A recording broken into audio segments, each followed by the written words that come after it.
Bonjour à tous, j'espère que vous allez bien, vous avez encore un peu d'énergie pour la suite. Ouais. Moyen.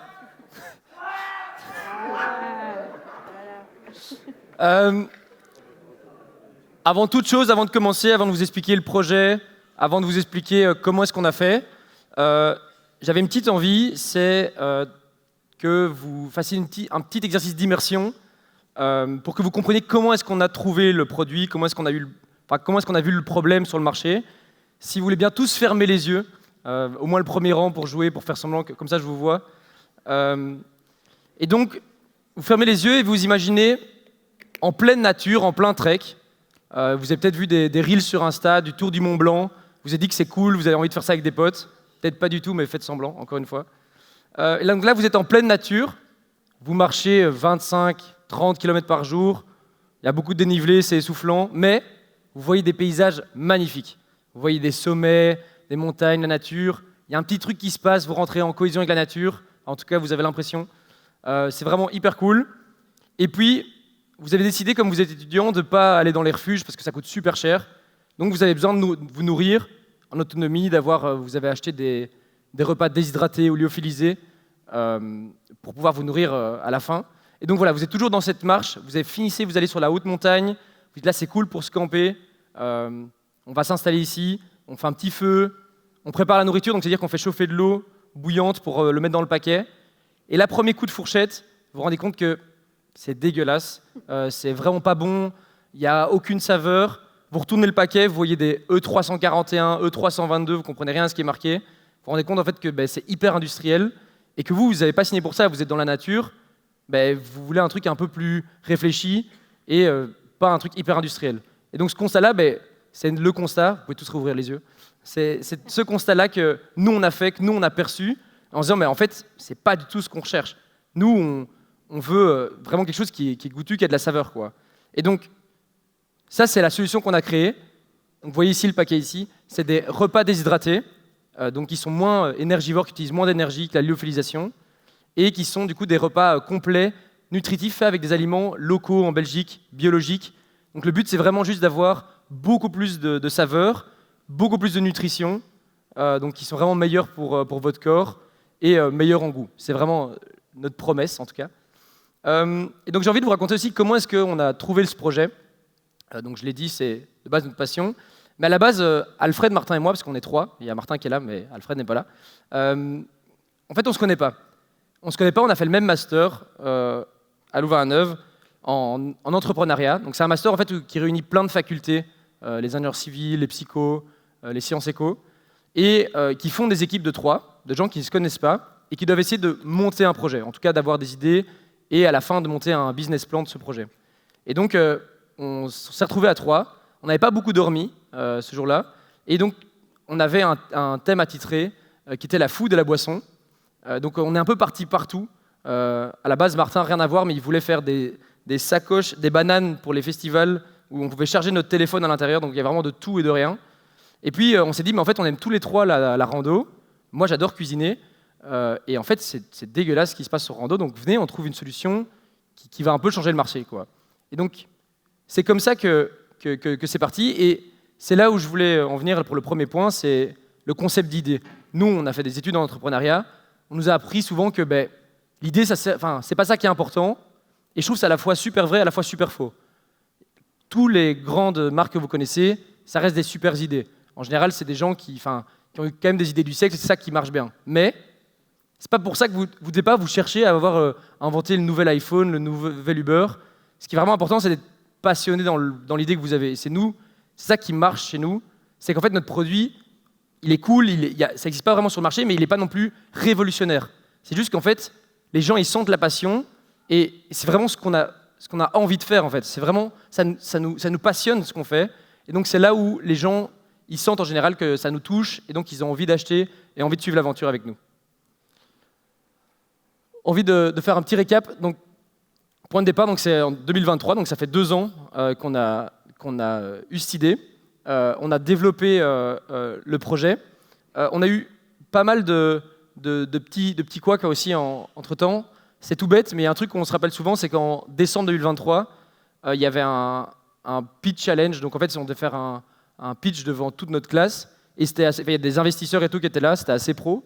Et on avait vraiment travaillé. J'avais jamais bossé autant pour un travail de groupe que pour ça. Et on arrivait deuxième. On avait tellement la rage que la nuit directement, on a directement eu envie de tout changer. Et je pense que c'est ça qui nous a vraiment, le fait d'avoir échoué, c'est un peu une phrase bateau de dire bon, on a échoué, on est redevenu plus fort. Mais premier degré, ça a vraiment un peu changé. Ça nous a vraiment donné un peu la niaque de rater à ce moment-là. Avant juin, on a fait aussi une chose, c'est il y a on va dire, le promoteur de notre master, il faisait une soirée alumni. Donc alumni, c'est tous les anciens du master qui étaient réunis. Donc c'était une soirée. Et ils avaient besoin d'un catering. Et donc ils se disaient ah mais l'Opact, vous faites des repas déshydratés, rien à voir, mais vous voudrez pas faire le traiteur pour l'événement.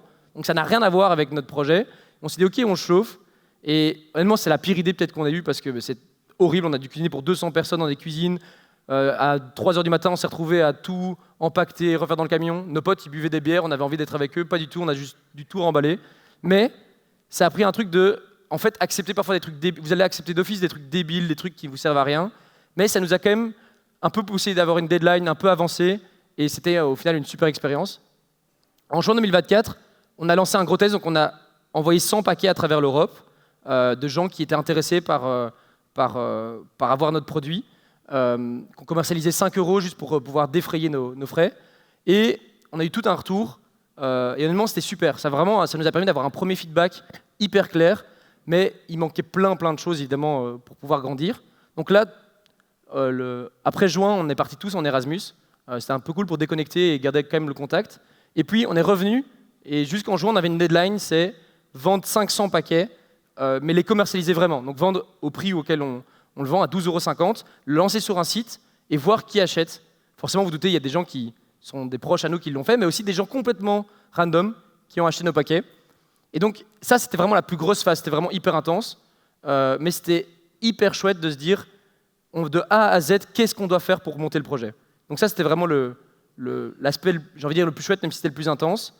Et donc, le prochain step maintenant, en fait, avant juin, on a fait tout nous-mêmes. Donc c'est-à-dire qu'on a tout cuisiné, tout déshydraté, tout empaqueté.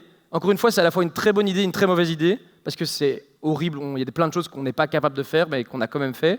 Et ça nous bouffe un temps énorme. Mais au moins maintenant, on sait qu'est-ce que les gens doivent faire pour faire notre propre produit. Donc quand on va sous-traiter, quand on va déléguer, on connaît les enjeux que les gens vont avoir. Donc ça, c'est vraiment la suite, c'est grandir.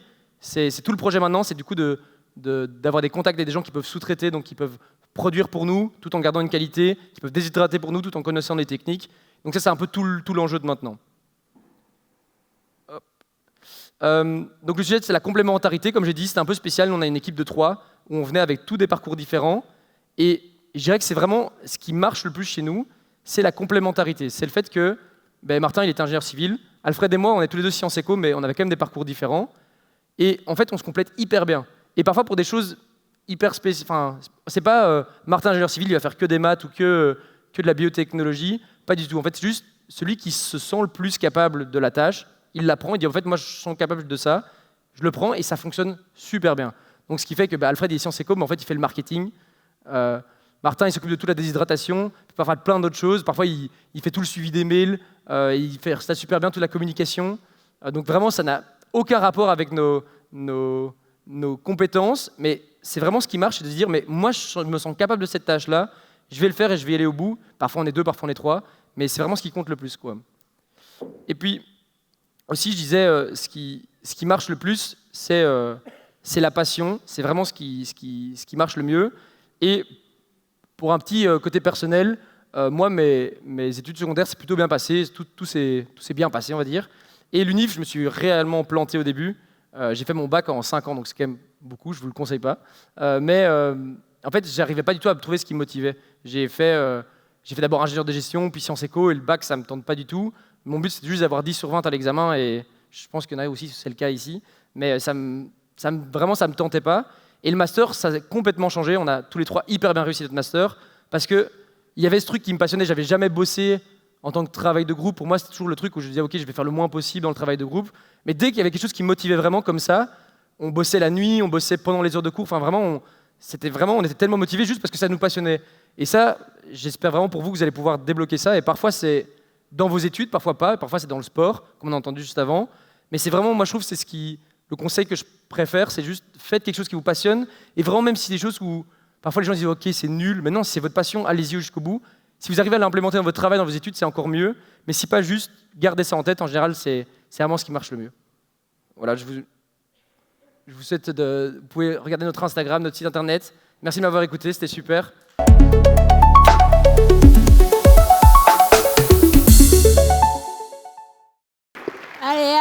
Allez.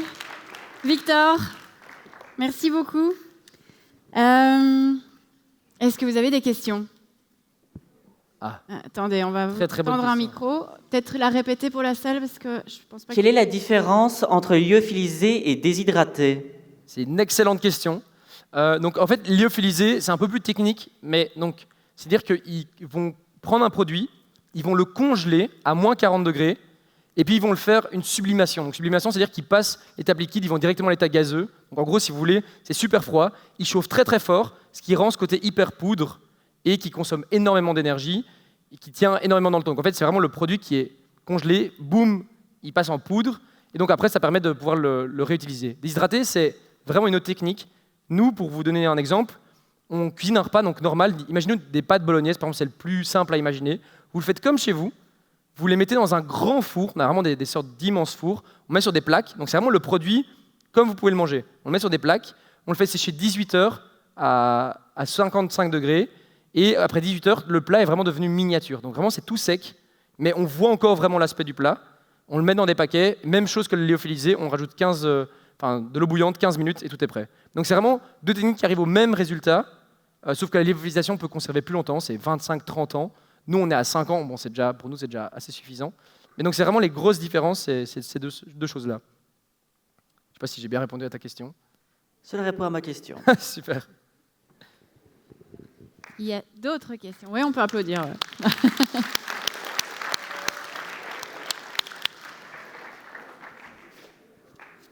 Est-ce qu'il y a d'autres questions ? Merci pour votre présentation. Moi, ma question, c'est vous proposez combien de variétés de plats ? Parce que vous venez de débuter, je pense, non ? Oui. Donc, vous en proposez combien ? C'est une super question encore, que des bonnes questions. Mais du coup, en juin ici, quand on a commercialisé, on a fait commercialiser 500 repas, on avait 4 recettes. Donc on avait un poulet tikka masala, une bolognaise ragoût, donc la recette italienne, un chili con carne et un risotto de pâtes grec. Notre objectif maintenant, c'est d'avoir 8 recettes au total. On va dire que ce qu'on aime bien faire, c'est d'avoir pas trop de recettes, parce que notre but, c'est pas du tout d'avoir ce côté où on a plein de recettes hyper transformées, c'est d'avoir des recettes qu'on maîtrise vraiment bien. Donc notre objectif à terme, c'est d'en avoir 8, et d'essayer aussi que dans les 8, il y ait 3-4 substituts végétariens pour tous ceux qui ne mangent pas de viande. Et donc, on va compléter notre gamme avec certaines autres recettes. Si vous avez des suggestions, vous pouvez y aller. Mais donc, le but, c'est d'en avoir 8 au total et d'avoir des alternatives végétariennes et véganes. D'accord, j'espère que vous allez atteindre votre objectif. Et merci. Merci, gentil. Merci. Allô. Oui, on va encore prendre une question. Merci. J'avais une petite question. Est-ce que c'est halal ? Tout dépend des produits qu'on met dedans. Mais en vrai, je peux pas. Enfin, non, en fait, non, les produits sont pas halal. Les viandes hachées qu'on utilise, en général, c'est le porc, parce que c'est ce qui est le moins cher et qui a un goût assez prononcé. Donc pour nous, c'est hyper fort. Donc non, c'est pas halal. Et pourquoi pas faire du végétarien, c'est ça ? Ah, mais le végétarien, par contre, du coup, tout le parti végétarien, évidemment, il n'y a pas de viande, pas de porc, quoi. Donc ça, évidemment, toute cette partie-là ne contient pas de porc. Mais pourquoi pas, en soi, développer une gamme halal, ça pourrait très bien être un bon marché. Et est-ce que ça peut être dans les projets de la nourriture halal ? Oui, comme je dis, c'est pourquoi pas. Nous, on est ouvert. En fait, il ne faut pas être fou. On répond aussi à un marché. Notre but, c'est de vivre. Et donc, pourquoi est-ce qu'on fait des plats végétariens ? C'est parce qu'il y a un marché, il y a des gens qui sont intéressés par le végétarien. Et donc, si on commence à avoir pas mal de gens qui nous demandent sur le produit halal, pour nous, on n'a aucun contre à travailler avec la nourriture halal. Et donc, si on a un marché qui s'ouvre, pour nous, c'est tout bénef. Merci beaucoup et merci pour votre présentation et force dans votre projet. Merci beaucoup. Merci beaucoup. Un tonnerre d'applaudissements pour Victor, s'il vous plaît. Ouais, plus fort que ça, s'il vous plaît. On n'entend rien du tout ici.